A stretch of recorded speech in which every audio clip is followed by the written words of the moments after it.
E aí, bora estudar a lição? Mais um dia, hoje que é terça-feira, dia 28 de outubro, dia do nosso make-off. O mês está acabando, mas a mensagem do Evangelho não. Estamos continuando pregando sobre o traidor essa semana, sobre Judas, e hoje vamos estudar muito mais um pouco. Vamos estudar sobre a Páscoa, né, o significado da Páscoa e o, o coração corrompido de Judas. Então vamos lá para a nossa primeira curiosidade.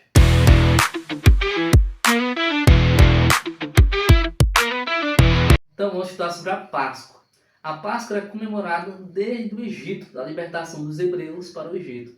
Lembra lá que antes da 10ª praga, né, que era o anjo ia passar, né, e matar os primogênitos, Deus trouxe a mensagem: olha, falem para os hebreus, os meus filhos, que matam o cordeiro, e no cordeiro usa o sangue, né, coloca no umbral das portas, comem pão sem fermento, ervas amargas, né? Toda a comemoração da Páscoa começou lá. E aí era uma preparação, né, para o povo se render ao caminho de Deus, aprender a santa mensagem, e também para o anjo, né, o anjo destruidor, passar por longe dessas casas que estavam com o umbral pintado de sangue do cordeiro, né, que estavam simbolizando a libertação dos hebreus, né? E a Santa Ceia hoje mudou. Não comemoramos hoje a libertação dos hebreus para os egípcios. Por quê? Porque nós pegamos mais, principalmente, o momento da última Santa Ceia de Jesus com os discípulos. Porque a Santa Ceia simboliza a segunda vinda de Cristo, hoje em dia para nós, né? Para o tempo de Moisés, até o tempo de Jesus, era a libertação contra os egípcios. E agora, a segunda vinda de Cristo, que foi designada para manter essa esperança viva em nossa mente. Porque assim como para os hebreus era impossível serem libertos dos egípcios, assim é para nós hoje. No mundo destruidor, parece ser impossível sair desse mundo caído. Mas temos a grande esperança, através da Santa Ceia, de que a segunda vinda de Cristo é só questão de tempo. A palavra Páscoa é traduzida em inglês como Passover, que vem da palavra hebraica Pesach, que significa passar sobre. Você, como falamos, o que é Páscoa? Você fala passar sobre. Mas como assim passar sobre? Aí que vem o tempo lá do anjo, né? O anjo passou sobre as casas, né? Mas não matou alguns primogênitos que estavam, né, seguros, porque os pais tinham pintado as portas dos umbrais. Ele matou os primogênitos dos egípcios, que vemos ter o significado de Páscoa, né, no nosso coração. E aí no tempo de Cristo, né, o povo comia a refeição pascual de uma forma diferente que nós comemos. Nós comemoramos a Páscoa hoje, né, ali em março, né, se eu estou enganado, março, abril. E lá comemoramos aí uma Santa Ceia, né, comemoramos assim, mas não como Jesus comemorou naquele tempo. Os convidados se recostavam em divãs, colocados em volta da mesa, vou mostrar a foto aqui para vocês, apoiados no braço esquerdo, mantinham a mão direita livre para se servir, e nessa posição era possível ao convidado reclinar a cabeça no peito de quem estivesse sentado a seu lado. Ou seja, tudo pertinho.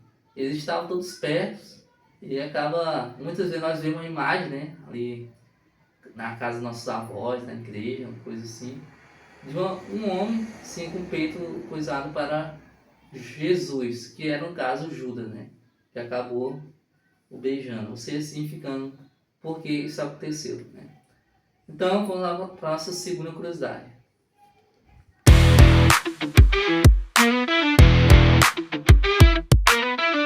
Vamos estudar agora sobre a traição. Primeiro, né, vamos saber que naquela noite Jesus deu muitas instruções, né, que não está falando tudo aqui na lição dessa semana, mas por isso que é importante você ler, né, lá onde está escrito. Se você não viu, volte no domingo. Jesus deu muitas instruções que os discípulos não entenderam nada. Como assim? Como isso vai acontecer? Ou o que isso significa? E uma delas era que Jesus ia ser traído por um de seus discípulos. Olha só. Como assim? Como assim, mestre? Como que nós, que estávamos desde o começo do seu ministério, vamos trair o Senhor? Pedro mesmo, né? Nunca vou negar você, né? Vocês ficaram todos aí pensando, né? Mas o importante é que Jesus já tinha falado sobre traição, que alguém ia trair, né, Jesus, em pelo menos 4 ocasiões antes. Mas naquela noite, Jesus se referiu que seria um deles, um dos 12, seria quem trairia Jesus.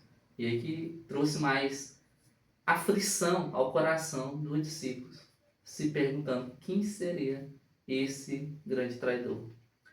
E aí, ao desvendar, né, o plano secreto que havia no coração de Judas, Cristo deu a Judas a evidência final e convincente de sua divindade. Porque Jesus, ele deixou muito explícito para todo o discípulo, ao decorrer da noite, né, que era Judas que iria o trair. Jesus deixou muito explícito.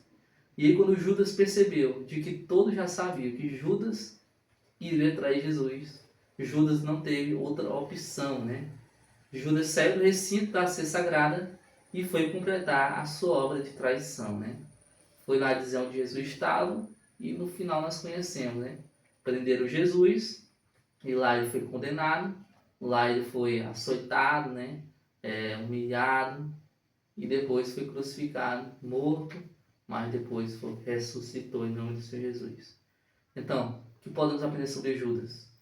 Que Judas não aproveitou.